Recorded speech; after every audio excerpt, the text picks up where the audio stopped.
Hackerville revine. Pisică pentru atenție.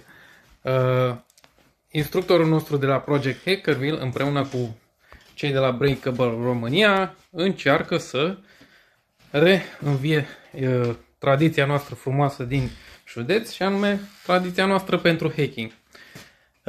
Mai exact, prietenii noștri încearcă să organizeze primul CTF din județul Vâlcea, adică primul concurs de hacking din județul Vâlcea.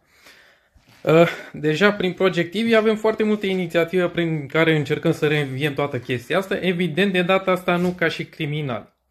De data asta încercăm să creăm o comunitate etică care să reînvie tot acest spirit, dar de data asta să fim băieții buni. Bun.